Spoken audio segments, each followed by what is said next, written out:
¿A qué público va dirigido este libro?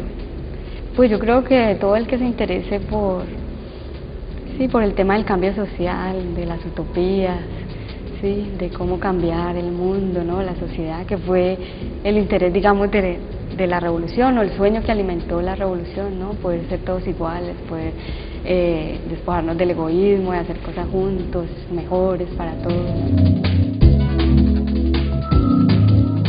¿Qué pasa, no, con los que logran hacer una revolución? ¿Qué pasa en el tiempo? ¿Cómo lo van a tomar las generaciones que no hicieron eso, pero que son sus herederas, ¿no? Cómo va cambiando esas ideas del cambio social, de ser revolucionario, de las utopías. El libro lo leyeron algunos jóvenes cubanos de los que entrevistamos y pues tuvo una buena acogida, a ellos les gustó.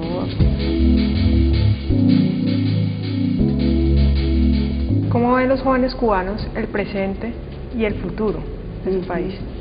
Bueno, eso también es uno de los puntos que tratamos en el libro, porque digamos que sí, cuando triunfa la revolución, la fe en ese futuro luminoso, en ese futuro, digamos, ideal que se estaba construyendo era una cosa muy fuerte, ¿no? Y que, digamos, que marcaba mucho el sentimiento que tenían las personas y cómo se ubicaban como actores sociales y su forma de evaluar pues la revolución. Ahora ellos, digamos, con todos los procesos que ha habido Cuba, pues que han sido obviamente procesos no planeados, ellos no planearon que el bloque socialista se iba a caer, no planearon que iban a liberalizar la economía a tal punto que lo hicieron, no planearon tantas crisis económicas que han vivido. Entonces así mismo encontramos que los jóvenes, a diferencia de las generaciones anteriores que creían en ese futuro luminoso, por el contrario, el futuro es para ellos, digamos, un campo en construcción, una fuente de incertidumbres total, una gran pregunta abierta, ¿no?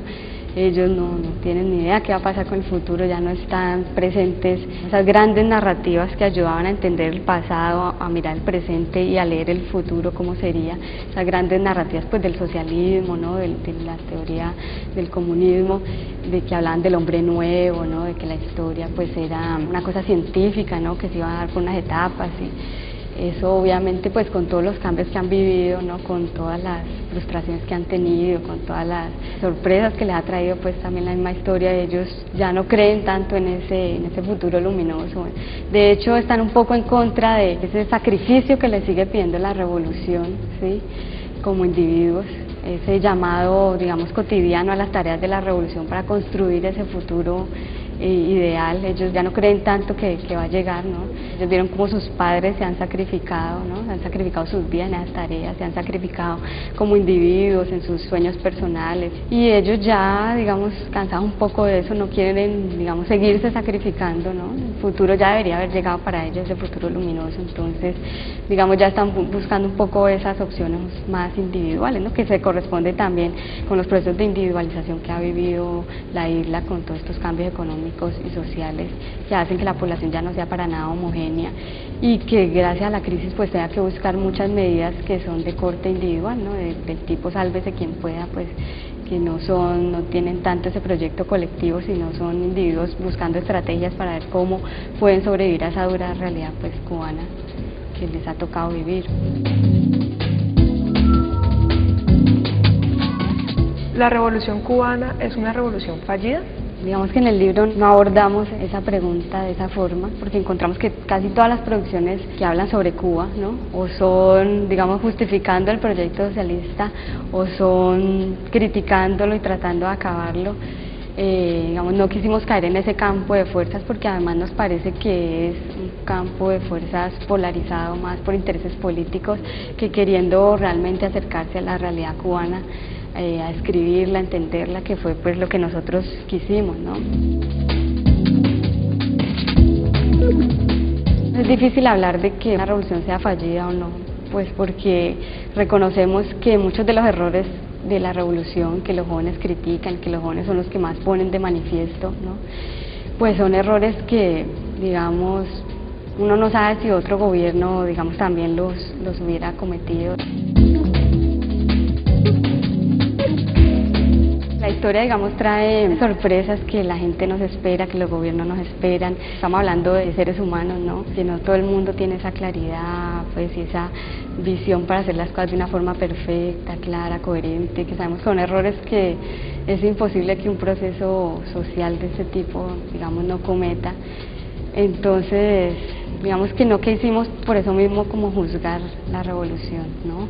Creemos que tuvo muchas consecuencias positivas, que tiene muchos errores y que uno de los errores más grandes de la revolución cubana creemos que se dio en la época de los 80, en la década de los 80, cuando el régimen político cubano abre un proceso de rectificación de errores, invita a toda la población, digamos, a pensar en ese proyecto, en el proyecto cubano, a mirar qué cosas han fallado, qué cosas han hecho mal, qué pueden mejorar, y la población se mete en eso, sobre todo los jóvenes artistas, empiezan a pensar cómo mejorar la revolución, cómo ellos hacerse ahora, digamos, miembros activos constructores de ese proyecto revolucionario, y empiezan a reflejar eso en sus obras de arte, en sus producciones, a generar, digamos, toda esa discusión pública que se hace sobre las líneas que debe seguir la revolución, y el partido y los miembros, pues los líderes políticos lo que hacen es cerrar ese diálogo, digamos, empiezan a mirar esas críticas y esos aportes de los jóvenes como cosas peligrosas que